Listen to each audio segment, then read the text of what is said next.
মতো বছর একটাই প্রোগ্রাম তৃণমূলের, এবং সেই প্রোগ্রাম যার জন্য দিনে অনেক কষ্ট করে আমাদের করতে হবে, কিন্তু 5 জন কর্মী থাকলেও আমাদের সেই মিটিং এ থাকবে। বর্ষা শ্রাবণ ধারার মতো অত্যাচারের পর অত্যাচার, কেসের পরে কেস, মানুষ আত্মহত্যা করছে, মানুষ ভয় পাচ্ছে, হকারদের দোকান ভেঙে দেওয়া হচ্ছে, অনেকের চাকরি কেড়ে নেওয়া হচ্ছে, জীবনের স্বপ্ন কেড়ে নেওয়া হচ্ছে। সেই অবস্থায় একমাত্র লড়তে পারে তৃণমূল কংগ্রেস সংঘবদ্ধ হয়ে। এবং যারা আজকে এই ক্রাইসিসে, মানে ক্রাইসিস কিন্তু বিজেপি তৈরি করেছে, আমরা করিনি। আপনারা জানেন কিভাবে কর্মীরা লড়াই করেছে প্রাণ দিয়ে, জান দিয়ে, এসআইআর থেকে শুরু করে BLA-1, BLA-2 থেকে শুরু করে প্রত্যেকটা কর্মী, যারা নেতা মান না, যারা রক্ত দিয়ে দলকে ভালোবাসেন, যারা এমপি MLA তৈরি করেন, কাউন্সিলর, গ্রামসভা, পঞ্চায়েত তৈরি করেন, মিউনিসিপ্যালিটি তৈরি করেন, আজকে তাদের জীবনের দামে, তাদের ত্যাগের দামে আজকে যারা বিজয়ী হয়েছেন বা বিভিন্ন জায়গায় ক্ষমতায় আছেন, তারা শুধু নিজেদের এবং নিজেদের পরিবার বাঁচানোর জন্য, তাদের মধ্যে একটু ধৈর্য নেই, ধৈর্য ছেড়ে দিয়ে তারা গিয়ে নাম লেখাচ্ছেন যাদের সাথে আমাদের লড়াই হলো, তাদের সাথে। একটু ভালো হতো না বিজেপিতে চলে যেত, বিজেপি, আমাদের কোনো প্রবলেম নেই। বিজেপি স্পন্সর্ড একটা CPM এর নেতা, CPM একটা কাজ ভালো করেছিল, এটাকে তাড়িয়ে দল থেকে বহিষ্কৃত একজন নেতাকে শুধুমাত্র কেসের কি হবে, পরিবারের সম্পত্তি কি হবে, এই ভেবে যারা বেইমানি করলেন, বিশ্বাসঘাতকদের কোনো ক্ষমা নেই।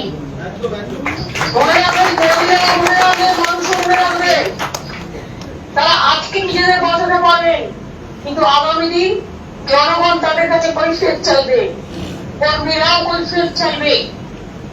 আপনার মা চিরজীবন আপনাকে মানুষ করলো, আর আজকে মা যখন অসুস্থ আপনি মায়ের দেখভাল করবেন না, এটা কোনো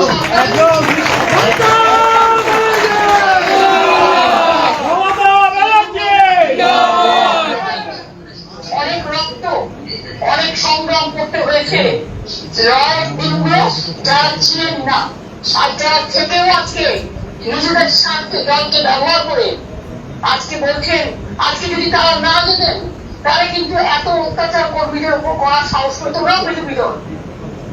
নিজেদের জন্য কর্মীদের আজকে অত্যাচারের মুখে ঠেলে দিয়েছে। আর কেউ কেউ বলছে আমি কর্মীদের বাঁচানোর জন্য, এলাকায় গিয়ে ঢুকতেই তো পারছে না।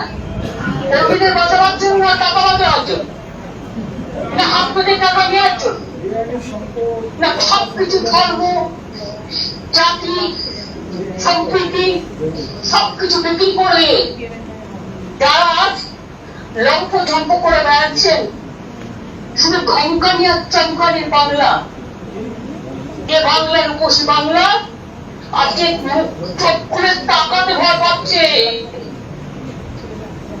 অনেক কমপ্লেন আমাদের কাছেও আসছে, একটা মিটিং করতে পারমিশন দেওয়া হচ্ছে না, মিছিল করতে পারমিশন দেওয়া হচ্ছে না। এই অবস্থাতেও মনে রাখবেন, আমি কিন্তু প্রতিদিন কর্মীদের মিট করি, সব কর্মীরা আমাদের সাথে আছে। আমি মনে করি নেতারা, কর্মীরা নেতা তৈরি করেন, নেতারা কর্মী তৈরি করেন না।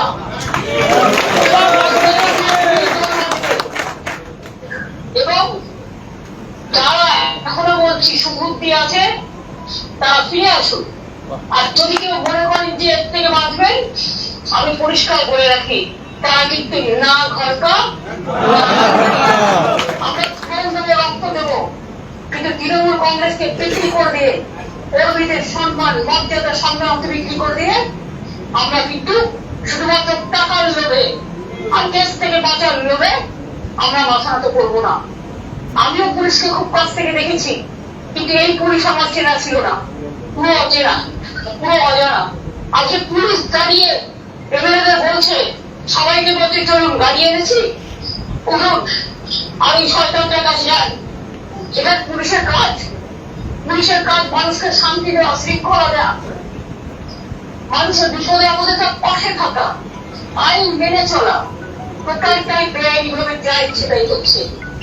আমি ডিটেলস যা বলার 21 জুলাই আশা করি পারমিশন পাবো আমরা প্রতি বছরের মতো। বছর একটাই প্রোগ্রাম তৃণমূলের, এবং সেই প্রোগ্রাম যার জন্য দিনে অনেক কষ্ট করে আমাদের করতে হবে, কিন্তু 5 জন কর্মী থাকলেও আমাদের সেই মিটিং এ থাকবে।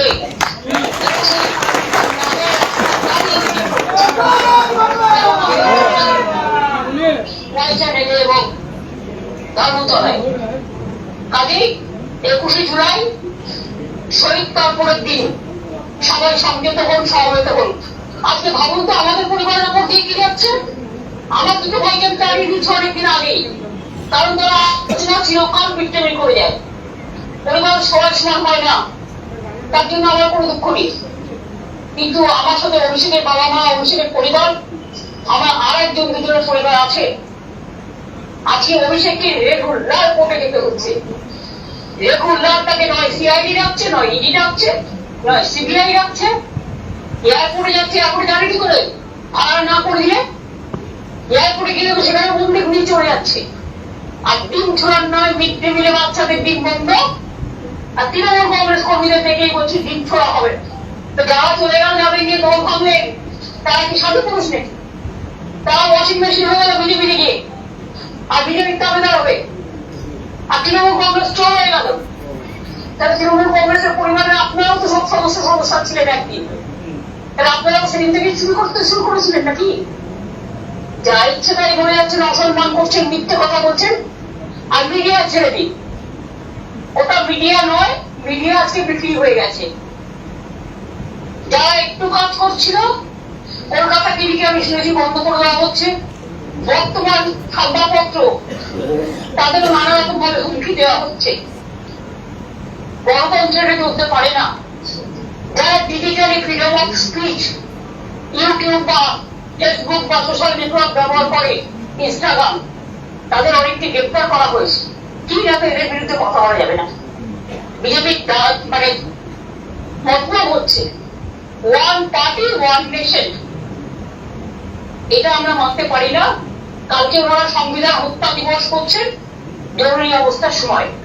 আমরা জরুরি অবস্থা চোখে দেখিনি, তাকে আমরা বলতে পারবো না। কিন্তু সংবিধান হত্যা দিবস করছেন, বাংলার কোন সংবিধান আছে? কোন গণতন্ত্র আছে? কোন আইনের শাসন আছে? আমি নিজেদের দিকে তাকিয়ে দেখুন, চ্যারিটি বিগিনস এট হোম। যা ইচ্ছে তাই করে যাচ্ছে, জোর জুলুম, গায়ে চোখ, পুলিশ দিয়ে ধমকানি চমকানি, যা ইচ্ছে তাই করে যাচ্ছে। আর কেউ কেউ তো একদম বফাদারি করবার জন্য এমন বফাদারি করছে যে নিজেদের কাজের জমিদারিটাই ভুলে গেছে। এই অবস্থায় মনে করি আপনারাই পারবেন একত্রিত হয়ে রুখে দাঁড়াতে। মনে রাখবেন, ক্ষমতা নয়, মিথ্যা নয়, আজ দরকার আত্মত্যাগ। আজ দরকার সবাইকে নিয়ে একত্রিত হবে, সংগঠিত শক্তি নিয়ে লড়াই করা। এবং যেখানে আমি বিশ্বাস করি তৃণমূল কংগ্রেস তার শক্তি নিয়ে ঘুরে দাঁড়াতেই আছি, তার জন্য বেশি অপেক্ষা করার দরকার নেই। আমি কাল সম্বন্ধে কোনো কথা না বলে আমি বলবো, আপনারা ঠিক থাকুন, আমি ঠিক থাকুন, এবং আপনারা ঠিক থাকলেই দল সুন্দরভাবে দল চলবে। আপনাদের অনেক অনেক অভিনন্দন, ধন্যবাদ।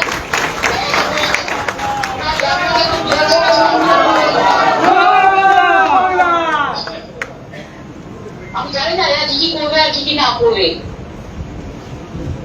আমি বিধানসভা আপনাদের কাছ থেকে শুনেছি, আমি কোনোদিন এটা শুনিনি যে ন্যাশনাল হলিডে সেটাকে মানে ভুল আঙুল দেখানো হয়। এটা তো criminal offence. So far my knowledge is concerned, I maybe know, আমি তো সত্যি ওদের মতো অত শিক্ষিত নই। কাজেই এসবও চলছে, সবকিছুই মেনে নিতে হচ্ছে। তাহলে আজকে আমরা হেরে গেছি মানে আমাদের হারানো হয়েছে। মনে রাখবেন, আমরা যখন অন্যরা হেরেছিল তাদের সৌজন্যতা দেখিয়েছিলাম। রাজনীতিতে আপনি জোর করে হারিয়েছেন, এসআইআর থেকে শুরু করে প্রসেস শুরু করেছেন, সেন্ট্রাল কোর্ট থেকে শুরু করে ইলেকশন কমিশন থেকে শুরু করে সব কথা দিয়েছে। তা সত্ত্বেও বলে আমরা হারিনি, আমাদের হারানো হয়েছে। আর যে কথা এর মধ্যে জিকে আন্ডারস্ট্যান্ডিং করে জিকে অ্যাসেম্বলি গেছে, তাহলে বলি যে আপনারা কর্মীদের দিকে সম্মান দিন, কর্মীদের দিকে তাকান, আর তা নাহলে কর্মীরাই কিন্তু একদিন আপনাদের আসল চেহারা দেখাবে। এই তৃণমূল তারাও রক্ষা করতে পারে, করতে পারে। একটা সিপিএম এর হাতে তৃণমূল বিক্রি হবে না, একটা বিজেপির হাতে তৃণমূল বিক্রি হবে না। অনেকে অন্যান্য পার্টিতে যাওয়ার চেষ্টা করছেন, দয়া করে যাবেন না। তৃণমূলের প্রতি ভরসা রাখুন, বিশ্বাস রাখুন, আস্থা রাখুন। 15 বছর আমরা একদিনও লোডশেডিং করতে দিইনি। আজকে খোঁজ নিন, 1 কোমর করে জল রাত করে আসে, ট্রাফিক নড়েও না, চড়েও না। অত আসবে বলেও আসতে পারছে না, পড়ে দাঁড়াচ্ছে, রাস্তার কি অবস্থা, কি হাল। এরা করবে রাজ্য শাসন। আমাদের সময় যে টাকা দেওয়া হয়নি সেই টাকা ওদের উপর ছাড়া হয়েছে। সেই টাকা দিয়ে ভালো করে কাজ করুন, মানুষের পাশে দাঁড়িয়ে কাজ করুন। আমাদের কনস্ট্রাকটিভ যতটুকু সহযোগিতা করার মানুষের জন্য আমরা নিশ্চয়ই করবো, কিন্তু তাই বলে আপনারা শুধু একতরফা অত্যাচার করে যাবেন আর একতরফা সহযোগিতার আশ্বাস করবেন, এটাও কিন্তু ঠিক নয়। জোর করে মানুষের মুখ কিছুদিন বন্ধ করা যায়, কিন্তু চিরকাল বন্ধ করা যায় না। এইটুকুই আমার বলার ছিল। ভালো থাকবেন, সুস্থ থাকবেন। অ্যারেস্ট হয়ে হয় জেলে আছে আমরা দেখতে চাই, বড় যেন বড়, কিন্তু মাথা নত করবেন না। এটাই আপনাদের কাছে আমি বলতে চাই।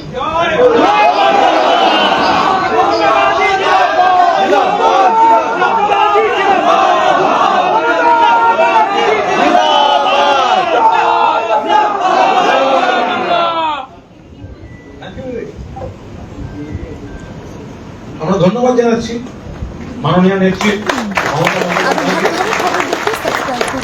আমি দুটো কথা বলে আবার বাংলা হান্টের আরো খবর দেখতে নজর রাখুন। বাংলা খবর মানেই বাংলা হান্ট।